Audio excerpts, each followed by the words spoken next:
I just happened to be, talking to the kids. We're driving. I look up in the mirror and I see a little ball of fire like under her engine bay, like the size of like a basketball. I'm like, I kind of double take. I'm like, what was that?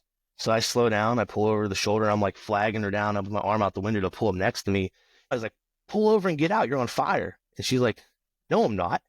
I'm like, no, I'm like screaming. I'm like, pull over and get out. You're on fire. So she pulls over. I'm running up and yanking on the door handle to try to get the kid out of the back seat. And that video you're playing there, that's only probably about a minute and a half after we pulled over. Like it went from nothing to basically engulfing the whole vehicle in no time at all. It was crazy. Hey there, I'm Nathan. This here is Johnny Danger, and you're listening to the Trailhead Podcast.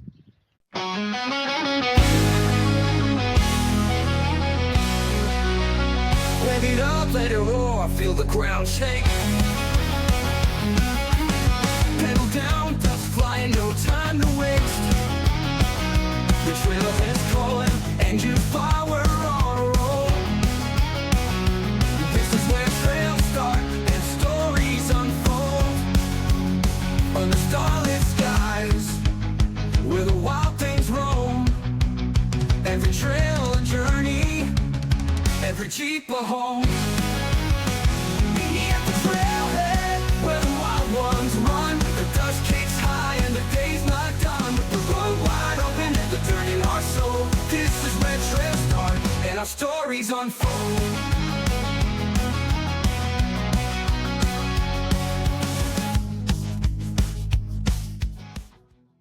Welcome to the Trailhead. I am JD, and tonight we have joining us, still unpaid, I might add, our fearless intern. Welcome back. Well, welcome to the show. Welcome back. Welcome to, there's no one has, I don't think anyone's ever actually seen your face. I don't think I've ever actually seen your face, other than if I went scrolling through Instagram one time. No, thanks for having me. I was actually messing around with the settings here in Riverside before you joined, and there was a blur feature, but it wouldn't work. I almost did that as a joke. Oh, you could have done it. And it's Savka, right? All right. Yeah, it's Slovak. Okay. And you're in, well, let's back the train up here a second. I'm getting ahead of myself. I'm just excited to finally be talking to you. If you are unfamiliar, which I can't imagine that you are, Nathan is our most prolific and only voicemailer so far, other than some prank calls we got from Beatrice and a couple of other folks a couple weeks ago. Nathan's our only substantial voicemailer, and him and Al are two longest supporters. And I've been telling everybody, I just really wanted to get some more regular wheelers on here. I enjoy doing the shows with the big, quote unquote, big names and stuff like that. It's cool to talk to those people, but these are the shows that I feel like I get the most out of, because it's just nice to talk to folks and find out what got them into it, what got them where they're at today. So you are a bit special though, because you, like I said, you've been one of our biggest supporters, and I can't thank you enough for that. So thank you. Oh, I appreciate it. I thank you guys for your time and effort you put into the podcast. I always say that these off-road podcasts, my wife's their biggest fan, even though she never listens to them, because if it wasn't for them, I'd be driving her crazy talking to her about this stuff all day long. So, you know what? My wife doesn't say that to me, but I feel like it's kind of, it's a given. It's one of those things. She's like, I'm really glad you don't talk about the Jeep stuff as much as you used to anymore. I don't have to hear about the trails that you're hanging off of and stuff like that. I don't mind hearing about it once in a while, but the amount that you want to talk about it is just beyond the pale. So yep, absolutely. I get that piece of it, man. You got to balance it to keep a happy life, right? Oh yeah. Yeah. No, if I didn't have a podcast, she'd definitely be tired of talking to me. That's for sure. It's okay.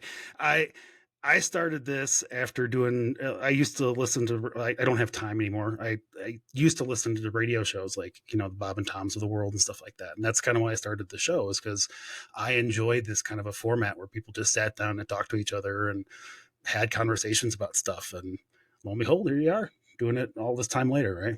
Oh yeah. So what kind of podcasts do you cheat on us with? I got a pretty wide variety. I listen to everything from off-road across the spectrum from podcasts there, firearms, video games, entertainment for movies or TV shows that are out. If there's a show that I'm hooked on, I'll listen to a podcast that kind of breaks down all the episodes of that. So I kind of got Okay. hooked on that back a couple years ago when Westworld came out. I don't know if you're familiar with that, but that show Yeah, was pretty it's a deep, so really there good was a show. lot of interesting conversation to follow along with that. Yeah, I need to do that for. I've recently started watching Silo and a couple of those other really, like they're really complex, stories built around books and stuff. And if you, I don't have the attention span for books anymore. I think the last time I read a book in full was high school, and shows are where I get most of my entertainment. So listening to folks talk about that kind of stuff it makes 100% sense. Do you remember the show Smallville back in the day? Yeah, a couple episodes in the beginning, but I never really got onto that one. It's I watched it all back in the day, but I was more amazed to be listening to another podcast and hear an ad for a podcast that's completely dedicated to just rewatching that show. And I'm just like, there's a show about everything. That podcast must be coming out soon because I hear that ad a lot too. Probably even on some of It's your guys' shows. it may be. I hope not. If they're advertising on our show, we're not seeing a dime of it. Okay, maybe not. Um, Like I said, I listen to a lot of different it's the podcasts and blends together a little bit. it's yeah. I think the guy whoever the guy is that played Lex Luthor is the guy who hosts that podcast, Okay. and I think he's got like 4 podcasts, and I think he just runs a Gatling gun of different ads for his shows. So I don't know. All right, we're getting off topic here. Let's talk about you, man. So let's start with the basics. Where are you from? Where did you get started at? Yeah, so I'm about 25 minutes north of Pittsburgh, PA, over here. Okay. So, Western Pennsylvania here down in the corner there. Been here my whole life, basically grew up here, so used to the cold winters and the hot summers now. It seems like we don't really have a fall and spring anymore. We're on one end of the spectrum or another. Yeah, we just drop off at each end of the spectrum, 100%. Yeah, but probably like most people, I guess my first off-roading, if you could call it that in quotes, was, as a teenager with a pickup truck going places you shouldn't be going and screwing around. So nothing official there. We'll say, how that goes. I'm Do you pretty think sure you're we're well past past the statute of yeah, limitations that's on most of exactly what that? I was Yeah, going to say. I I'm feel pretty like sure we could we're talk well about past most of that. my stuff. But Yeah. as far as off-roading here now, actually kind of came into a weird path. So back in 2017, we were looking at getting a new vehicle for my wife. She had a little Hyundai Veloster at the time, and our daughters were getting a little too big for the back seat of that. So she wanted a Wrangler because, everyone pretty much is interested in one of those at some point in your life. So we end up at the dealer and we're test driving it, and she's loving the thing. And just by weird luck, they had the one like safety data sheet kind of there on the glove box in the front seat where I'm sitting, and I just start reading through it, and I'm like, oh, that's kind of interesting. It lists all your safety specs and the ratings and stuff, but it specifically called out front seat. I go, oh, that's kind of an odd verbiage to put on there. And the salesman was in the back. He's like, oh, yeah, that's because the lack of airbags in the back. I go, oh, well, that makes sense. You think about it, it's a Wrangler. It was a JK because it was 2017 at the time. So there was no place for airbags in the back of them at the time. My wife goes, Mm. oh, well, we can't do that. Got 2 kids to put back there. So that put the kibosh on the Wrangler pretty quick at that time. So we happened to get back to the lot after test driving it and was just looking around and saw they had a Renegade that had that My Sky top, I believe they called it. And it was basically like 2 big plastic roof panels that came out. So you kind of got like that open air faux feeling. So we looked at that and Okay. she kind of liked that, and it was bigger than what we had and would fit. So we went down that route, and somehow after that stumbled into finding the Bantam Heritage Jeep Festival. I don't know if you've heard of that or if you're familiar with that at all. It takes place probably about 25 minutes north of where I'm at, near Butler, PA, and it's basically the home of the Jeep. It's where the Bantam car factory was. So where they built the first, what they call it back then, it wasn't the Jeep, it was the Bantam reconnaissance car, I think was the Oh BRC or Lord, I something don't like even that was remember the now. first code name for it. When they're looking to build it, but they do a big festival every year there. So they have some off-road trails. They have a like obstacle course, stuff like that. So we went there in 2018 first. And it was funny because we're there in a Renegade, basically stock on street tires, whatever. And they're like, "Oh, you sure you want to try this?" And she's like, "Yeah." She's like, "If I break it, he's just gonna fix it." So we had so much I mean, fun. it's not the worst. it's not the worst looking Renegade. I Yeah, always thought they were cool little vehicles, man. Like if I had a place somewhere, if I needed a commuter, I probably would have gotten one of these. yeah. I mean, I would get another one in a heartbeat. It wouldn't be my only vehicle. So that's later in the life of we owned it there in those pictures you're showing. Basically, after that first time we took it out and had so much fun, I was like, hey, we could do a lot with this. We'll just make it a little bit more capable. So I started doing the research. It had, I think it was a 1.5-inch Teraflex lift we put on it. I pushed some 29-inch Atturo tires under there. I did some research. I pulled the inner fenders out in the front, trimmed the pinch seams back. So I got all the clearance we could. It would rub a little bit depending on where you're at, but it wasn't terrible. Yeah. Had a lot of fun with that vehicle, kayaking, taking it out camping, stuff like that. We kept going up to the Bantam Jeep Festival every year and off-roading it. We inevitably killed it there on a trail, having a little too much fun. We were Yeah, on the, what is she holding here? yeah, so this is the last trail ride that Jeep saw. So we were up there and we came up a crest of a hill, and as you came over it, and it was probably about 6 feet maybe, but when you came down the other side, there was a decent sized water puddle. And my wife's like, I want to make a splash. So she comes into that pretty hot. The problem that you couldn't tell is underneath the surface, it was rutted out. So it wasn't a nice flat bottom. You had that hump in the middle. Well, it just smashed the front end of the vehicle. So it actually bent some subframe connectors underneath, smashed the oil filter and the whole oil cooler assembly. And we just dumped all the oil right there on the trail. So this picture was after we got towed out by another Jeep. They gave our daughters some ducks, and we posed for a photo with the Jeep as I called in for the tow truck to come get it. Ouch. So, oh, that's harsh. yeah, it took a beating, but we loved that vehicle. It was fun, and it was pretty funny. We took it up there, like I said, a few times, and the year prior to that, she actually got through a trail that was so rutted out, there was Wranglers on street tires that were turning around that couldn't make it through, and her little Renegade with those Atturos made it through.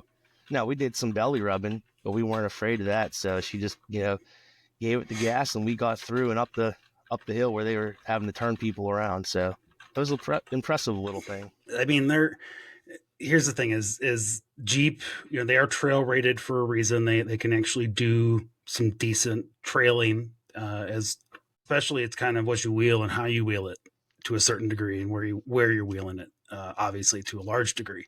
But you got to be careful of those water and mud puddles, man. They'll get you every time. Oh, yeah. That's how I dropped a rear track bar on a TJ, and then the Jeep sat in the driveway for a year.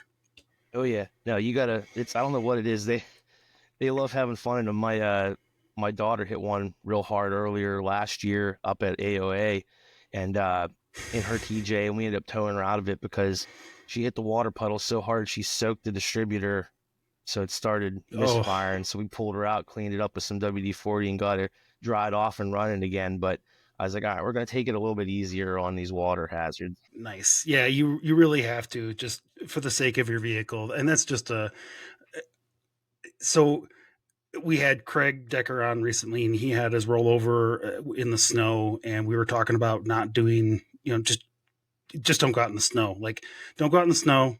Wait till spring. The trails will still be there. Avoid the mud puddles, or at least take your time through them, because more likely than not, there is something in there that's going to jack you up, even if you got the 35s. And I can't say anything because I got a video of me hitting one of the creek crossings in my Gladiator at like 16 miles an hour. I let the group ahead of me get ahead, and I gave it some gas as I went through there. So we all do it on occasion. I think we all have done it, or we do it on occasion. And if you're in Colorado, don't do it. Just don't splash in mud puddles. But if you're out east, it's not that big a deal. But it's really one of the situations of where you do it a few times and you're like, yeah, I'm not doing that anymore for a whole host of reasons. And I think the first one for me was I took my brand new yellow Jeep and I hit a mud puddle, and I've never cleaned off the mud from it. There is still mud in the engine compartment from that first puddle. Yeah.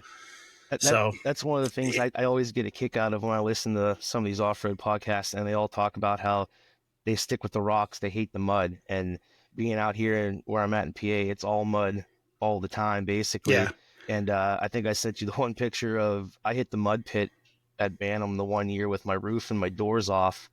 My Jeep will be perpetually muddy as long as it still exists. I mean, there's mud in the air vents. There's mud literally Yeah. everywhere. It'll just never be clean. There's no hiding it at this point. And yeah, I have the Drummond Island one where there's just you'll see just video of my tires spinning dirt up in the back. There's still I'm still getting dirt out from that. Still Yeah. gritty, dirty sand from Michigan. It'll never come out, but it's part of the Jeep now. So Oh, yeah, if you it's ever what it's sell for. it, it's going to go to them.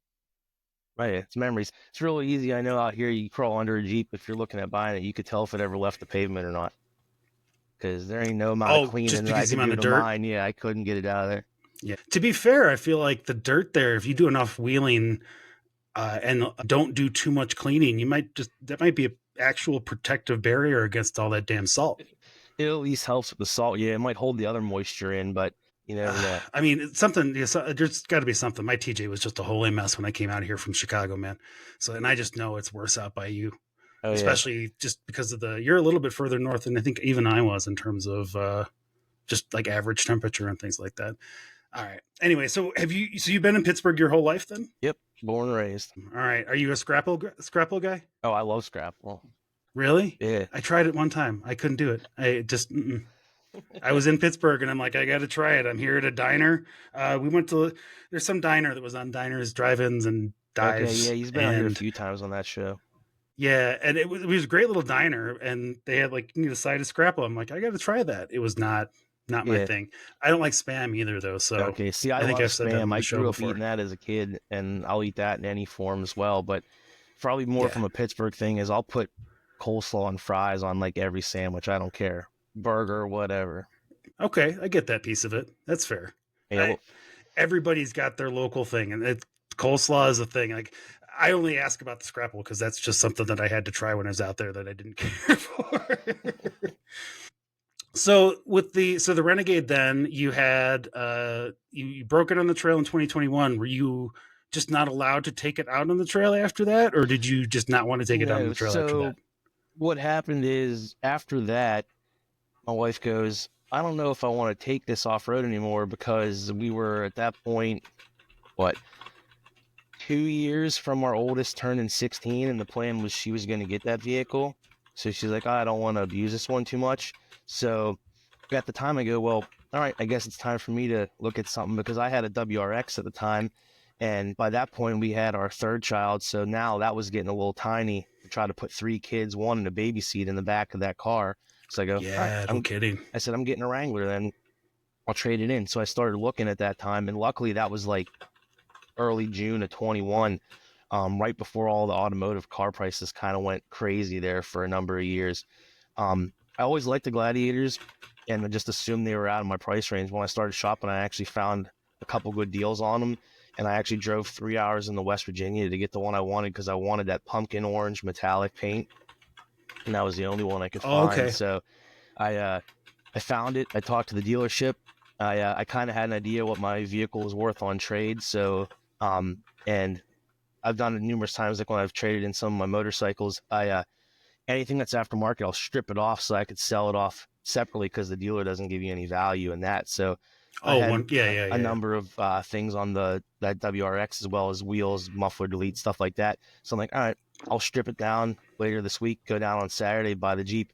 And I happen to be at work on like the Wednesday, and I'm like, it's not going to last. Someone's going to buy this thing. Like, you get in your head, you're like, I'm going to go down there on Saturday and someone else will have bought it. So talking to my boss, I'm like, we're dead. I said, I'm going to leave today. It was like super early in the day. So I'm just going to take the rest of the day off and go buy this Jeep. So I text my wife, I'm like, I'm coming home. I'm doing it now. So like, it was a big deal. I sped home. Like, the exhaust is hot. I'm swapping the exhaust out, putting the mufflers back on. I had aftermarket wheels on there, and I'm driving to my tire shop. I'm having them take the TPMS sensors out of that, put them back in the factory wheels, putting the snow tires on that, to trade in the snow tires, keep the good tires. Whole big to do. Then I drove 3 hours down there, bought the Jeep, went hard with that swap out. Yeah, did that all in the driveway in like 2 hours in the afternoon, and hit the road heading down there to buy the Jeep, because I was dead set on buying that one. So like I said, smashing the Renegade was the reason I even have the Gladiator right now. So in the long run, for me, it worked out. I have found it's kind of been interesting to me, the number of folks that we've talked to over the course of the last year and a half or so, where you talk to them about how they got into off-roading, and they're like, I kind of fell into it. I mean, very few people are like, yeah, I grew up off-roading. I was, 12, and my dad took me out the first time and had me wheeling and stuff like that. Yeah, absolutely. So I've always been, car guy in quotes growing up, and kind of fell into the off-road side for the family-friendly part of it because I Mhm. had a lot of fast cars in the past and had looked at building a Mhm. track car, something along those lines, and wife wasn't too keen on that idea.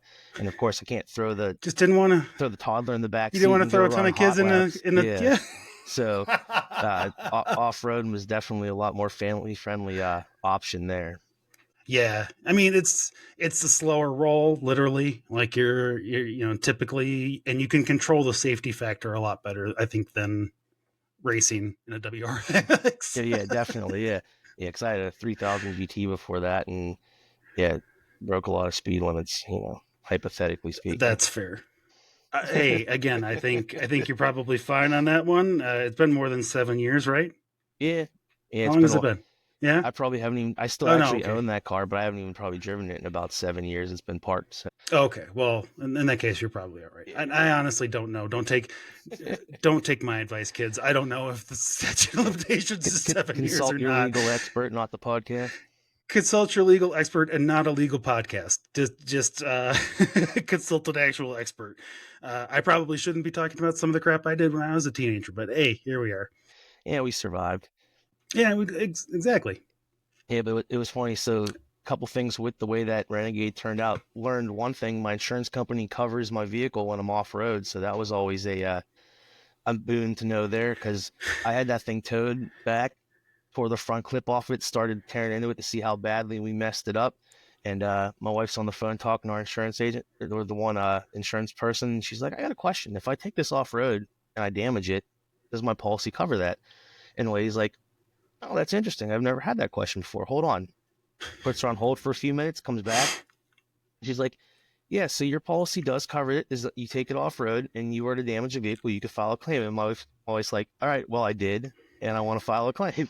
And so that's how we ended up going down that route. I found out basically from an insurance perspective, as long as it's not considered a race or a timed event, it still gets covered Mm-hmm. under your policy. So just trail riding was covered. Yeah. And actually And gladly, check your policies, folks. yeah, That not doesn't going to say apply to everybody everybody's is, policy, but but that is as long as you're in a legal place and as long as you got to hit some criteria, but that is typically most off-road event, even stuff like Sand Hollow is usually covered. yep. Yeah, and I'll never change my policy without verifying that that's part of it now going forward after having used it at Yeah. least once. But and it worked out Which because the way that ended up going with that Renegade, they took it, fixed it at their preferred shop, which I'm glad I didn't argue with where they were going to fix it at because while that was in the we're going to shop, show what happened there. yeah. So while that Renegade was in the shop is where I bought my Gladiator. We get that back, and I drove there, picked it up, drove it home. I think we drove it once real quick locally back, and it was 2 weeks probably from the time we got it back. Was only the third time we drove it because we had been driving my Jeep. It was the new fun vehicle at the time. Yeah. Third time we drove it, that thing caught on fire and burned to the ground. Yeah. All right. And I did not know this story prior to seeing this video when you sent it to me. And like, that's just insane. Like, and if you're listening to this, I highly recommend you check out this section of the video on YouTube or on Spotify. But his Renegade is just absolutely engulfed. Yeah, and there's the And oh dash my god, cam yeah, okay, it footage did that play here. The records it dash cam until it footage is melts the ridiculous. camera. Yeah. So the only thing I could think of was when it was damaged on the trail. Like I said, we smashed the whole oil cooler assembly and the filter. Mm-hmm. So some type of leak or something wasn't addressed under there because the way the vehicle was designed, when you would change the oil, the filter was basically up right between the downpipe for the exhaust. So if it was leaking oil out in the exhaust somewhere and then eventually ignited, but it's easy to talk about it now, but absolutely one of the scariest moments of my life. And just by dumb luck, we had two vehicles at the time. So what happened was we were driving out to a local drive-in for daughter's birthday, and both our daughters were bringing some friends. So I'm in the Gladiator with the teenagers. My wife's actually in the Renegade there with our son, who's only 9 months old at the time. So, and luckily they're behind me. And I just happened to be, talking to the kids. We're driving. I look up in the mirror and I see a little ball of fire like under her engine bay, like the size of like a basketball. I'm like, I kind of double take. I'm like, what was that? So I slow down. I pull over the shoulder. I'm like flagging her down. I put my arm out the window to pull up next to me. And she's thinking something's going wrong with my Jeep because we had just bought it. And I'm like, she's like, everything all right? I go, no. I was like, pull over and get out. You're on fire. And she's like, no, I'm not. I'm like, no. I'm like screaming. I'm like, pull over and get out. You're on fire. So she pulls over. I'm running up and yanking on the door handle to try to get the kid out of the back seat. And that video you're playing there, that's only probably about a minute and a half after we pulled over. Like it went from nothing to basically engulfing the whole vehicle in no time at all. It was crazy. Good Lord. Was the dash cam footage wireless? Is that why it survived, or did you manage to pull a card from it? We were close enough, so we actually both have dash cams we put in a while back, so they sync to your phone and upload to the cloud constantly. Oh, okay. So it basically was Nice. we were within range, so it was just uploading the video until the camera died. So I showed this video to Jen when I was getting the stuff ready today, and I said, I have all kinds of questions about what happened here. And that answer is not going to help her at all because she's already got a thing trusting shops and repairs that they don't do properly. So, wow, man. Yeah, I don't like that. Yeah, no, it didn't even hit me to probably like a day or two later when I realized. I was like, what would have happened if just by chance we didn't take two vehicles? Like, because she didn't realize it. Like it could have got to the point where it was so bad by the time you were driving that you realized something was wrong, that it was too late. Yeah. Because who knows, Yeah. It melts something under there. You don't have brakes anymore. You don't have control of the vehicle. Who knows? Right. Yeah. And not everybody, when something like that happens on the road and you don't necessarily know what's happening, you might not think, hey, I hit my e-brake or whatever else. And don't get me started on digital buttons versus physical. Last thing you're going to think of is, oh, my vehicle's on fire. Because how often does that happen? Yeah, exactly. I mean, if you're a Jeep owner, yeah, that's statistically, but not in those situations where you're driving down the road. And I'm sorry, how far away did you say you'd gotten from the house, or you were from the house? A couple miles, not even 10, 15 minutes at the most. Needless to say, within 24 hours, I had a fire extinguisher strapped to the roll bar of the Gladiator. You only see one of those videos or see something like that happen one time before you add that to your arsenal. And if you're a Jeep person, like especially if you have any aftermarket equipment, especially if after you put that aftermarket equipment in, do yourself a favor, get an Automotive fire extinguisher and put it in your vehicle. And that's a good point. Automotive rated one too, not just anyone. But that was one of the things that hit me too. I'm like, where'd all the fire extinguishers go? Because as soon as I thought about that, I'm like, I don't have any in my vehicles. But I grew up, my parents had one in every vehicle when I was younger. My grandparents had one in every vehicle. I drove a Fiero at one point for a couple of years. I had one in that. I think I'm pretty sure that when you bought a Fiero, you got a lifetime subscription to actual fire extinguishers. Like I'm pretty sure my mom had one of those, and I'm pretty sure she would have admitted that too. Yeah, it was funny. I bought that, and then all of a sudden, everybody, knew somebody tangentially that, I knew somebody that had one of these. It burned to the ground. Yeah, it was kind of a problem with those vehicles. They did not have a good reputation. But then again, I think that's why everybody had a fire extinguisher back in the day. I think a lot of vehicles had those kinds of safety issues. But I think we take a lot of those, for as much as we like to complain about the nanny parts of the vehicle that we don't like, there's a lot of parts of the vehicle that are safer. Like I highly doubt that Renegade would have caught on fire if you had not had an accident. Yeah, no, absolutely. I feel 100% that it was related to the damage there. Yeah, well, I think everything correlates there, right? Yeah. So what did you replace that with? Buick Buick Enclave 3-row SUV. The Enclave? She wanted more space, so it was a opportunity to get her a little bit bigger vehicle at the time. Well, and then you had your Jeep, so now you got your off-roader. You can split that. You got and 4-seaters. So I wish I had a little bit more space. I like that I can't really have a whole lot of passengers, but I sometimes I wish I had some more space. And honestly, if I would, like Pope and them can do like the stuff in Sand Hollow, and they just crawl up that crap because they got the wheelbase for it. So that's the one. I envy you guys. That's the one thing I definitely noticed. The turns on the trail definitely don't help me any. I call it the battleship out there when I'm doing the 6-point turn, the shimmy around a tree. But whenever we hit some of those inclines and stuff where the two doors will struggle, I'll just walk up them with the Gladiator with that longer wheelbase. Where do you typically go wheeling out by you? So about 45 minutes to an hour from me, it's Templeton, PA. And there's an off-road park. It's called Ben Franklin Range. That's where I typically go. Okay. So it's Okay. about 1,200 some acres, I want to say, and somewhere close to 90 to 100 miles of trails, I think, all said and done, winding through the woods there. So Nice. they got everything from mild to wild. Okay. And so it's like through a wooded area? Yeah. Yeah, it's definitely, it's more mud and trees and stumps and stuff like that than rocks. There's a couple rocky areas, but not like you're going to see in most places. We went out to AOA last year in April, and that's a lot rockier. I think that's actually the video Yeah. playing over my shoulder there. That's an old coal mining area, so a lot more rock out that way. That's the one playing over my shoulder too. Yeah. Yeah, Eric Ammerman from Tyree lives out by you, and he was talking about AOAA, and he loves it. I think his only complaint was the dirt, because it's an old rock quarry, and essentially that particular kind of Yeah, you get a lot dust of fine gets in dust your gears and everywhere. stuff. Yep.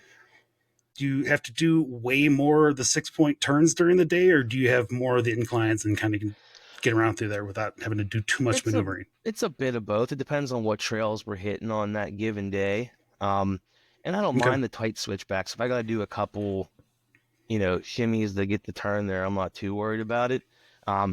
It's nothing too terrible. I mean, that said, I've broken a mirror, got pinned on a tree on a slick downhill, and just sacrificed the mirror. One of the first things I did was put a full set of frame-mounted sliders on it, basically protect everything. So those are definitely one of the best investments, because I've basically taken a tree from the front tire all the way down the slider to the rear tire to kick out the rear end, and it never touches the body. So those things have been a huge investment there. Nice. It's always interesting kind of like what people choose to spend their money on. So like, do you think that's one of the best ones you've done? Oh, absolutely. I went with the rock hard 4x4 ones because I wanted something, like I said, that was a legit slider, but it was still twofold. I looked for something that I knew once I lifted it, the wife and kids were going to need something that could be used as a step to get in and out. So they had ones that kind of angle down away from the body a little bit. But I think it mounts through the pinch seam, it mounts into the body, and it mounts through the body bolts in the frame. It's like 15 different bolts on each side that hold them on, and you could jack the whole vehicle up on it. And I've pivoted the whole vehicle on it, and even coming over like a drop down, like a departure angle where the longer wheelbase gets me, I've actually had like the front wheels in the air and basically pushed the vehicle on the slider with the rear wheels until I tipped over, and then I started making contact to head down the hill. That's cool. I think that one of the things that I'm kind of starting to understand with what I'm going to plan on doing for the future parts of my build after these kinds of conversations is you start to realize that some of these not every bolt-on is made the same, right? Jeeps are nice because you can just bolt on stuff. You can add new things. They're like Lego kits. But if you really want some strength, then you want to look for the stuff that has that many connection points and where it's making those connection points. Not just for, when you're in your situation where you're trying to like pivot on it and do trails and stuff like that, but sometimes it could actually help you in an accident or a roll or something like that, where it actually helps the overall strength of the vehicle. Oh, absolutely. Yeah. Like I would definitely feel a lot better. Like if I were to ever get, broadsided or T-boned in that vehicle, they got to go through those sliders before they're going to get to the vehicle. I mean, it's not going to stop a car indefinitely, but it's definitely better than it was without them. Like I said, I even love them just for parking lots, because you basically can't door ding me, because you hit those well before you hit the paint. So you'll dimple your door with the slider before you ever touch the paint on my vehicle. And then I think there's part of it that's just an intimidation factor when you're coming down the street or when someone's rolling up behind you and they suddenly realize they're like, oh, if I get too close to this Jeep, I'm gonna have a steel bumper in my face. And it's just like, you should probably be a little bit more careful. So I agree 100%. It's just, I think it's becoming for me, it's going to become more important as I go on and start adding some of the more structural stuff after my incident. So, okay. And have you made it out of Pennsylvania for wheeling? No, not yet. So like I said, we go to Ben Franklin Range a lot because they basically have an open ride day one weekend a month. So we're getting out there Okay. almost every month, at least once a month, unless we offset it with going somewhere else. Like I said, we made it out to AOA last year. We actually have a ride coming up, I think March here. The group I go with is going to go down to the Can-Am Loop in West Virginia.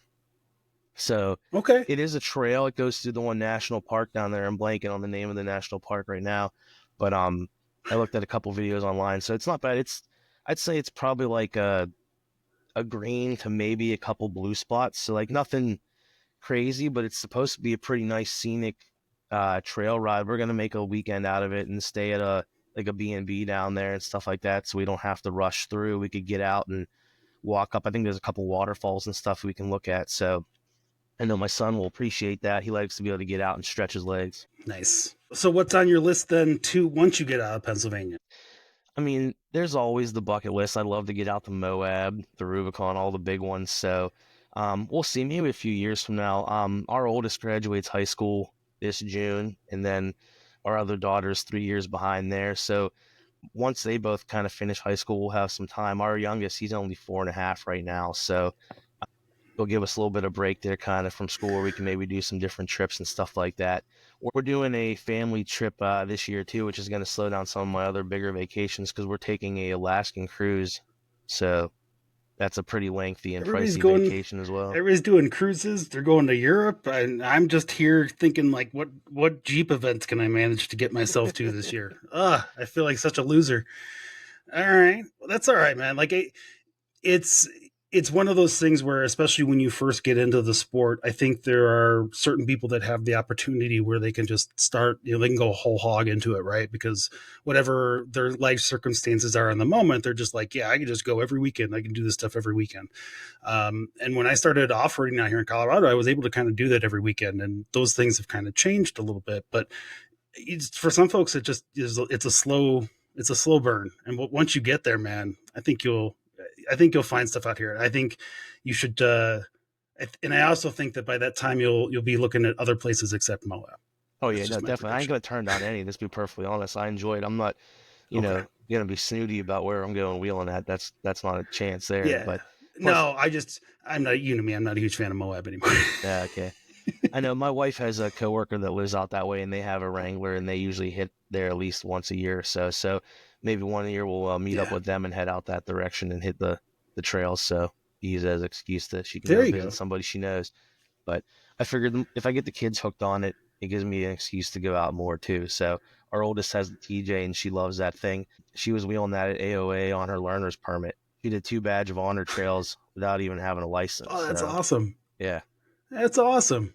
Does your wife like the off-roading piece of stuff, or could she take it or leave it? Does she Take it or leave it. like, she She doesn't like the enjoys. crazy stuff, I assume it. Yeah, so we were at Bantam last year and did the one black trail, and it has a lot of steep declines where until you're into it, you can't see where you're going because you can't see past the nose of the vehicle. It just drops off. And she was not a fan of those parts of the trail by any means. But no, like I said, she enjoys it. She's the one that started off wheeling that Renegade. That's how we got into it. But she enjoys the family aspect of it. Like when we go out, if we take the TJ and my daughter's driving hers, my wife typically will ride with her. So that's what she did the last Okay. time we went out. She rode with my one daughter in the TJ, and I had our son with us with me in the Gladiator. That's cool. All right. Well, good. You got one hooked on it, so that's all it takes. Now they can be broke. Yeah, yeah. My other one doesn't want a Jeep because she goes, "Yo, you're gonna try to make me wheel it," but she does like the Broncos. So if I could figure out how to get one of those for her, I could probably still get her hooked on it. I mean, there is that. Those scouts, those electric scouts that they're coming out with the battery backups, or the gas generators in Yeah, them. Those are gonna. I think it's only $100 for a deposit. They're a couple years out. yeah. No, I don't know. I keep my vehicles till they're basically dead. Most of the time, I'm not selling them. So I don't know, anything with a really expensive battery replacement in it doesn't really seem like the greatest option for me. Plus, I do all the work on my own vehicle for the most part. I don't feel like getting fried by a massive battery when I'm working on it either. Like, what's your level of technology before you stop buying newer vehicles? Like, do you think you're kind of reaching that place now? Because I feel like we're approaching that dividing line for some people where they're like, I am sticking with ICE engines from here on out. And then there's just some folks who, yeah, I'll bridge the gap. And then there's other folks who are let's embrace it. Yeah, I'm not, let's say I would never cut off anything, but the electric vehicle market as it exists today doesn't interest me at all. I would Yeah, be interested in it for an affordable commuter vehicle to go to and from work. Then I would, if I never had to hit the gas yeah, station, if I could just plug it in at home every day and be ready to go the next day. yeah, The problem is that would have to be, kind of a purpose vehicle. It wouldn't be my only vehicle. So with what they want to try to yeah, sell one of those vehicles for, they just don't exist in the market to have that type of, option out there. I always thought, I don't yeah, know why but they would have to get on the same page. If they designed like a battery pack that could be swapped out easy, that would have been the way I saw hmm, maybe an option going down the future. Like, because right now, any gas vehicle, you pull up to a gas station, top off the tank, and you're back on the road, what, yep, 10, 20 minutes? If you could pull up to a yep, service station, guy starts swapping your battery out for a fully charged one, you go in, hit the restroom, grab a coffee and some beef jerky or something, come back out, and your vehicle's charged and ready to go, and you just pay for, what the charge fee would be for the battery swap. That seemed like a yeah. plausible way to go for me, but you would have to get the manufacturers on the same page, otherwise it would never work. We can't even get them on the same page for the chargers. No, they can't even put the turn signal in the same place on half the vehicles. No, I think my biggest issue with most of them now, and why the Scout interests me, is the lack of just infrastructure that's out there. They're a little bit heavier. The weight distribution is a little bit different.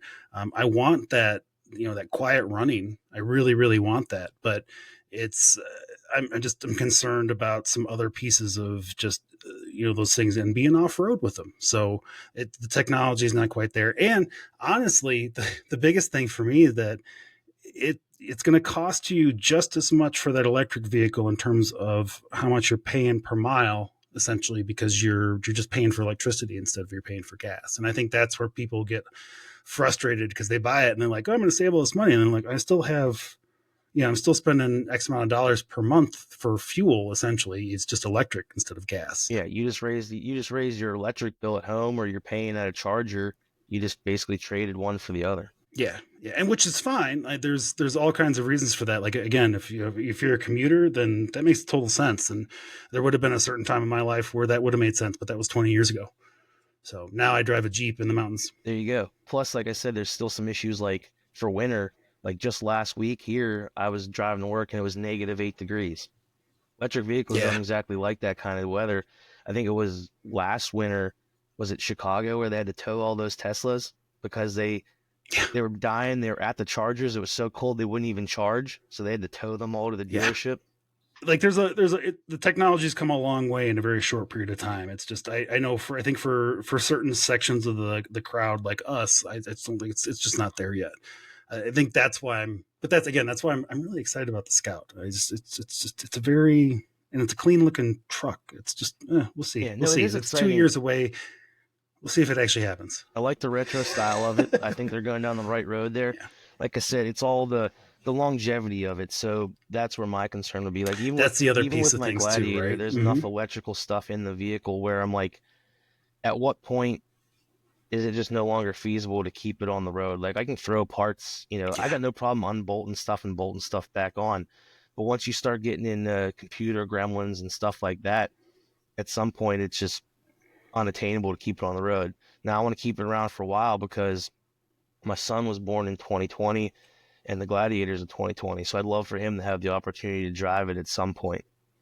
So that's at least Yeah. the long game there for that vehicle. They'll hold out. I mean, they're still not terrible vehicles for all the crap that we give Jeep and stuff like that. Like, and even the crap that I give my Jeep coming up on 150,000 miles, and is it almost 10 years old? Yeah, it's almost 10 years old. It's got his issues, but he runs just fine, and I will continue to put money in him as long as it makes sense. So Yeah, it all comes down to regular maintenance. As long as you're taking care of it, you can still take it in the woods and abuse it and keep it running on the road. Like change the oil, make sure yeah, you're keeping up on everything, and she'll be good to go. he's gonna be a trailer queen someday. That's his goal in life, from being honest. So you've got a group out there, right? Are you part of Yep. that group? Do you run that group, or are you just No, part of the group? I'd say I'm one of the more active people. I'm not one of the main, say core like admin ones, but I definitely interact with a lot of them, and I try to attend a lot of the events that we do. We do, like I said, usually a trail ride a month. We've done some meet and greets, get dinner, stuff like that. We did a Christmas party a month ago, so we all hung And out, that, got dinner, did that kind of stuff. Did a drive-through Christmas light show, took the kids to that. So, um, oh, that's cool. but yeah, that probably gets back to my one.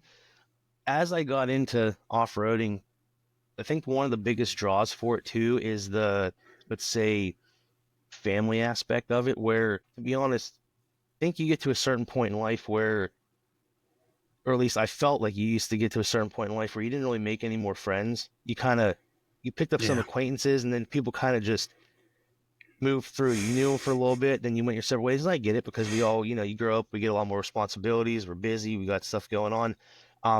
But really getting Hmm. into off-road sports and stuff like that, that definitely changed that, because now I have a group of people that, I mean, just today they were out recovering some people that got stuck because somebody posted, they're like, hey, we got a vehicle, we can't get out. And everyone's like, hey, where's that? I'm on my way, stuff like that. So Hmm. there's a lot of people that at a drop of a hat will, you know, start hitting the road to come find you and get you out of a hole in the middle of the woods, wherever you're at. Yeah. Yeah. And that's not specific to a Jeep, right? Like it doesn't matter who gets Yeah. stuck. I had a Jeep for 20 years before, or 15 years before we moved here to Colorado.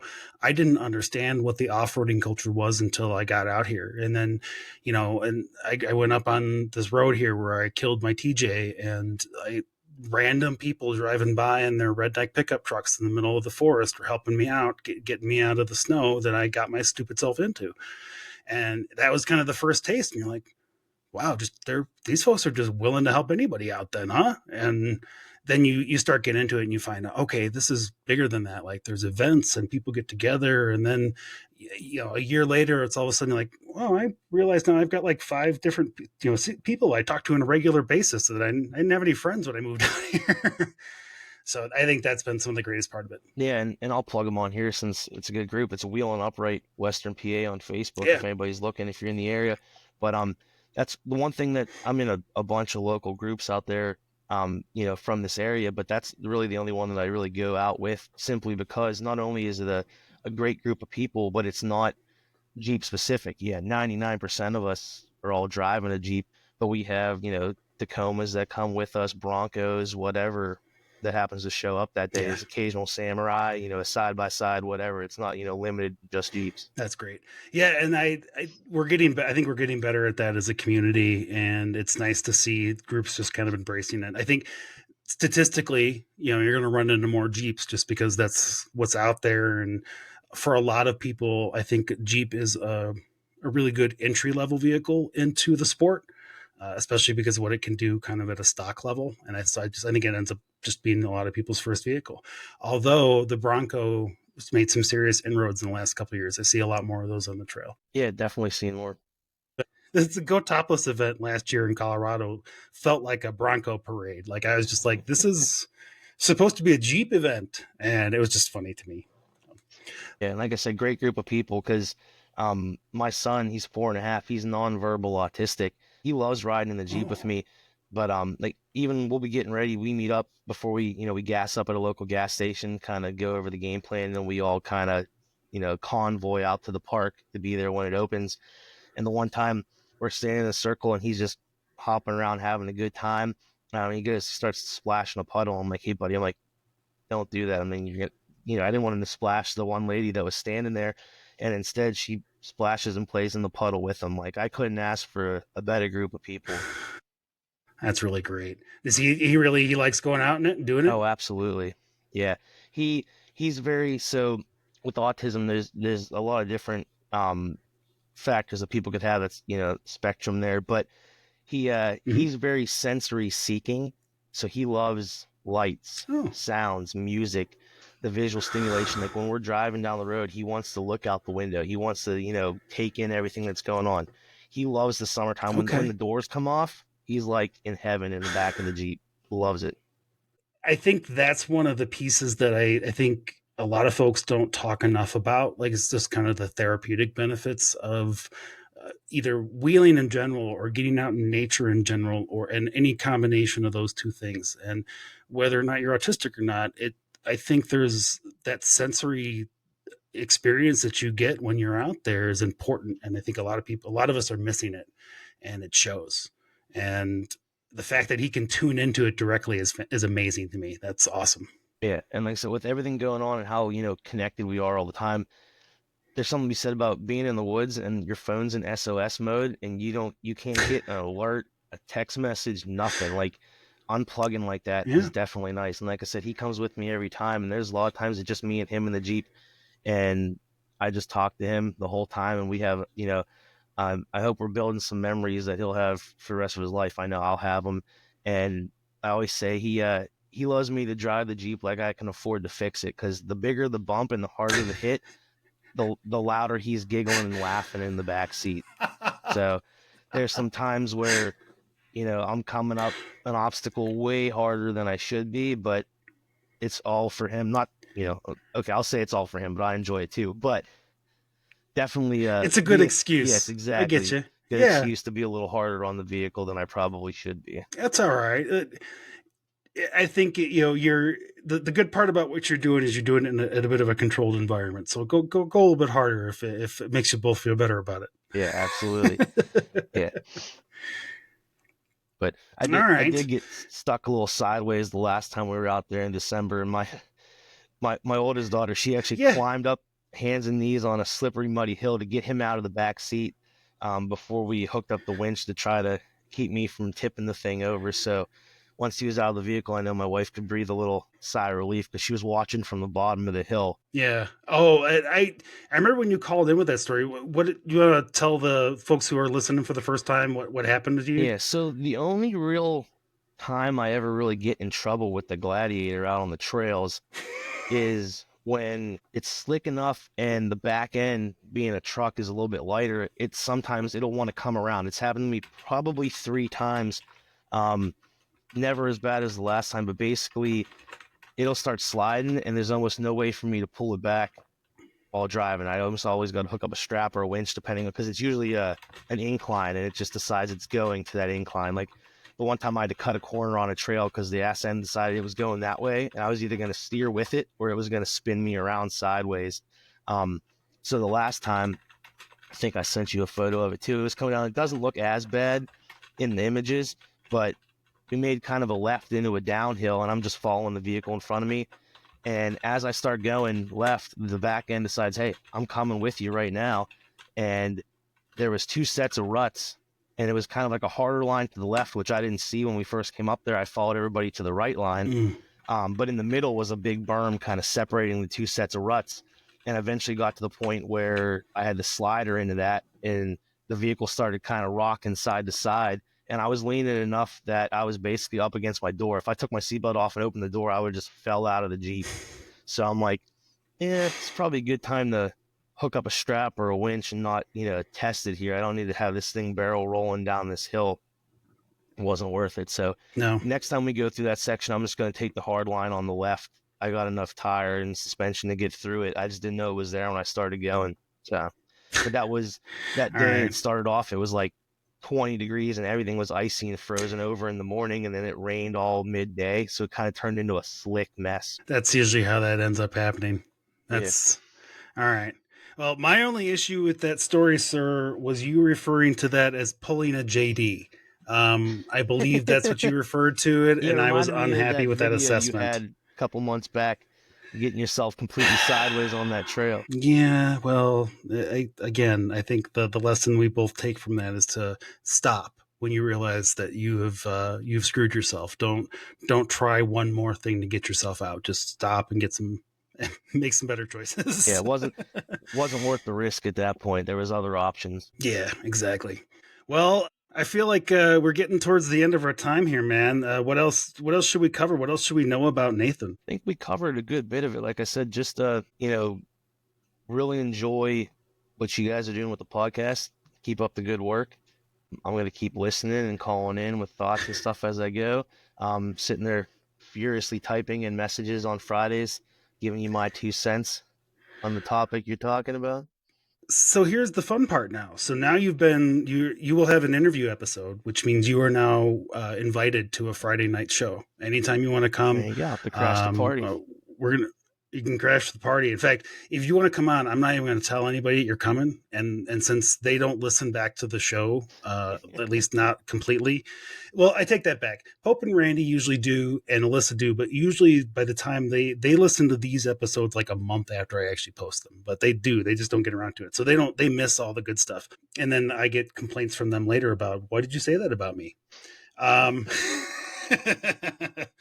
But yeah, I won't tell nobody you're coming, and then we'll just have you. Well, I'll say I got a voicemail or something, and we'll just bring you in from the lobby or something. I think Sounds like a plan to me.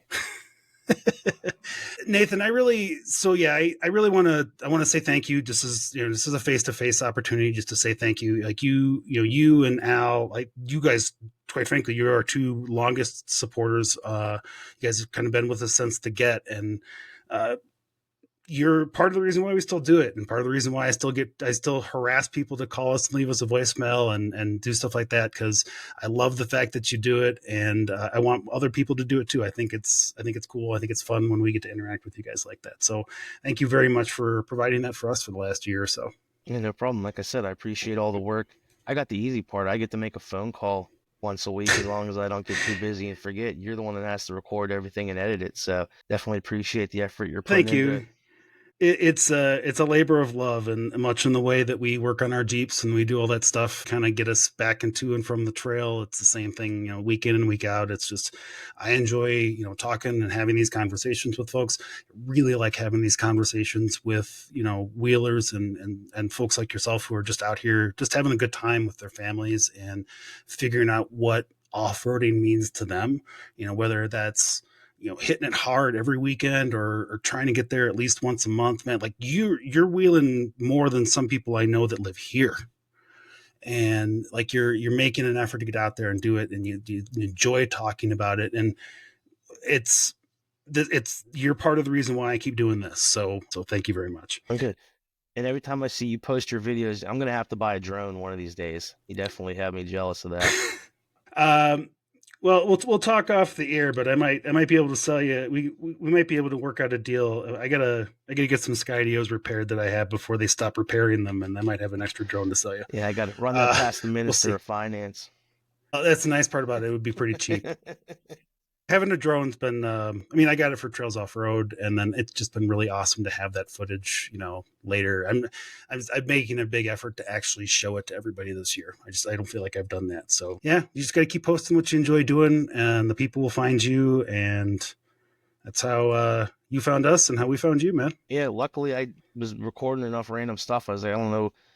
I didn't even have an Instagram before I had my Jeep. And I was like, well, I might as well have a place to put all these pictures and videos that I'm filling up a cloud drive full of. So I started Instagram, started a YouTube channel, and then, rolled into finding you guys when you started the podcast on there.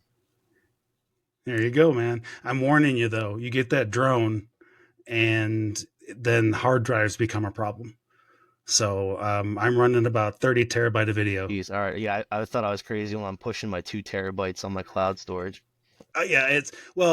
You got to keep in mind that I've done like 300 trails for Trails Off Road, and that video and pictures, and I am a pack rat. I won't get rid of any of it.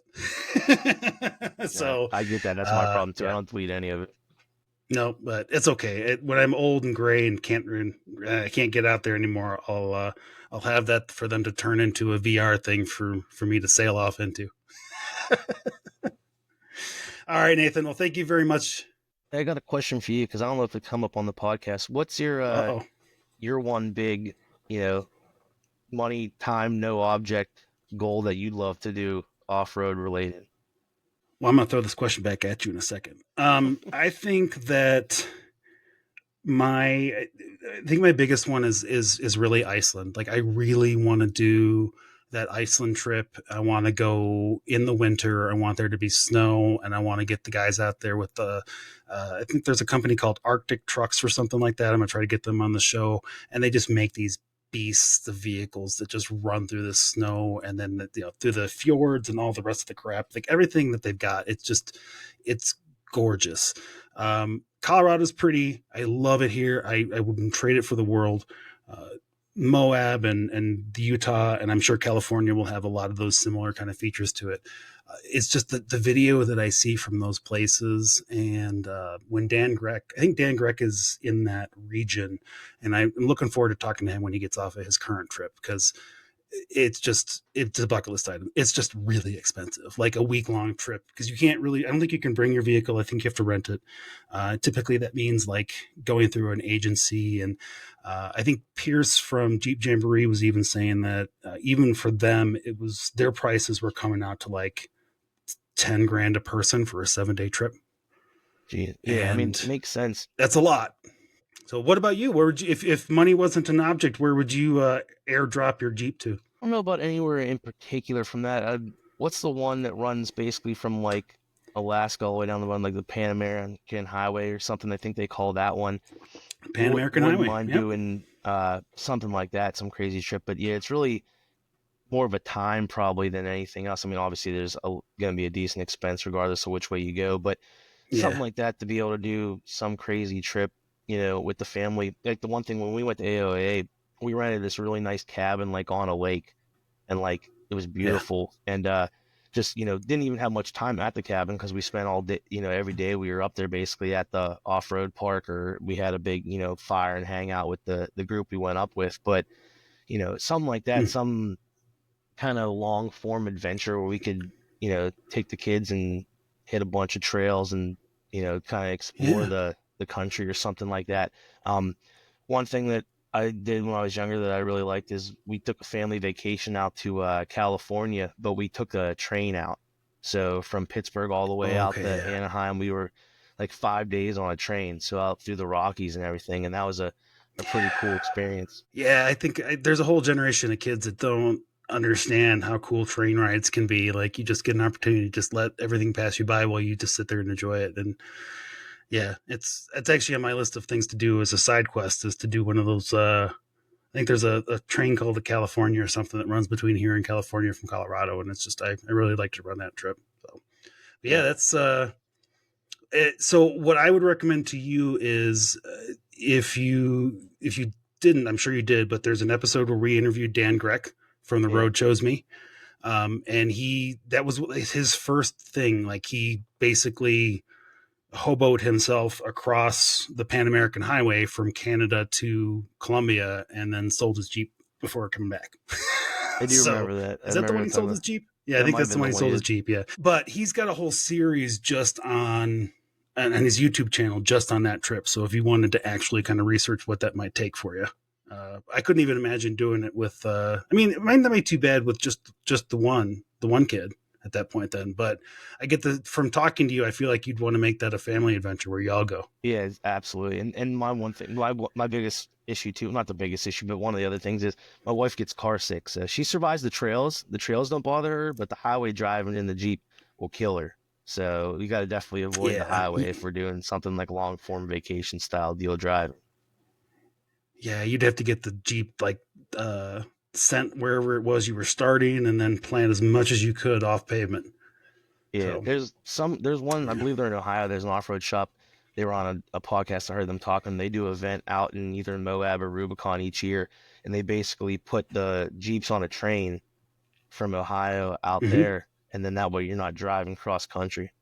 That's not the first time I've heard that. Mark Spartacus, JT, he does. I think he's a big advocate of putting it on a truck and sending it. So depending on how far you're going and what your finances are, I mean, depends on what you're rolling with, right? Yeah. I can't put my Jeep on a trailer for $500 to $700 a shot and send it across to the Northeast. So I'm gonna drive it when I head out that way. Oh yeah, no, me too. So maybe someday I'll get a trailer and a truck, but I need to pay off some of this house first. I hear you there. All right. I really appreciate you coming on the show. I really appreciate the amount of time. I mean, like I said, when people spend just a little bit of time just on us, that just makes the world for me. So it means that I'm spending my time doing something that at least a few people care about. So I really do appreciate that. So yeah, if you would like to check him out, he is Nathan is Mudhorn_Gladiator. And you're also on Facebook at MudhornGladiator, and YouTube is Family is the Way Off-Road. Is that right? Yep. Awesome. All right. We'll link to all that stuff in the show notes. And yeah, buddy, well, you are welcome anytime now for a regular live show. I would really love to freak everybody out with just having you show up randomly. I absolutely have to And take you up on that offer. we'll try to coordinate. Maybe we could try to coordinate that with the drop of your episode. Works for me. All right. Well, Nathan, thanks a lot, man. You have a great night. Thank you very much for listening, and we'll see you guys next time at the Trailhead. Thank you. You too.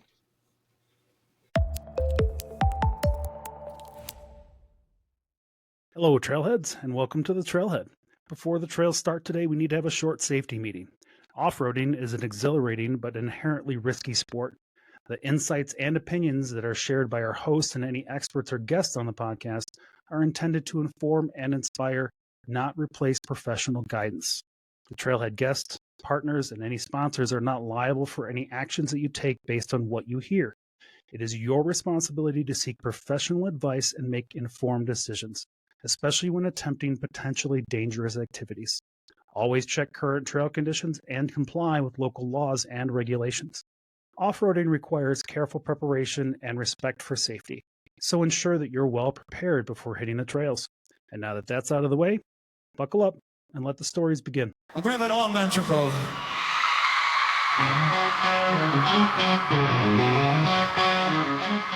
Rev it up, let it roll, feel the ground shake. Pedal down, dust fly, no time to waste. The trailhead's calling, engines fire, we're on a roll. This is where trails start and stories unfold.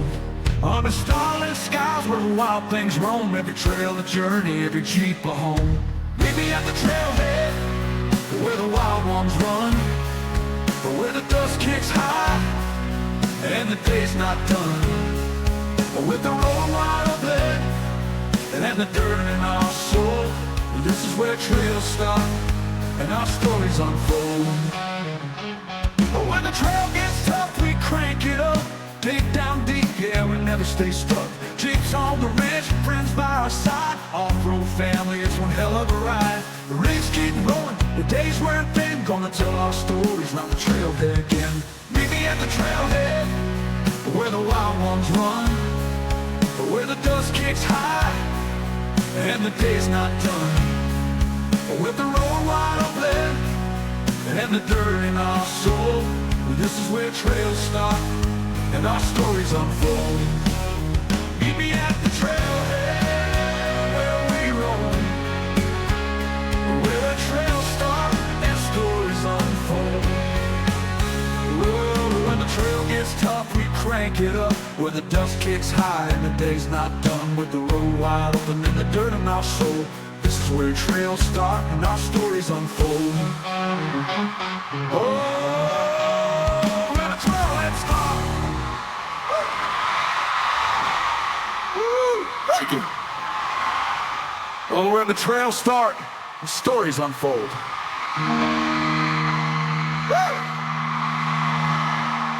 Thank you, Rabbit. We're the wrong Anthracite. Never wrong Anthracite.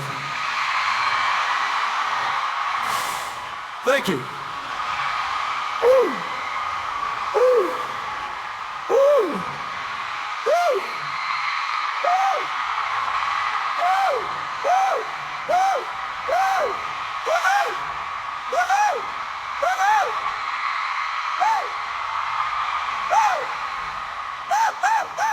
Meet me at the trailhead, where the wild ones run, where the dust kicks high and the day's not done. With the road wide open and the dirt in our soul, this is where trails start and our stories unfold. This is where trails start and our stories unfold. Woo! Woo-hoo!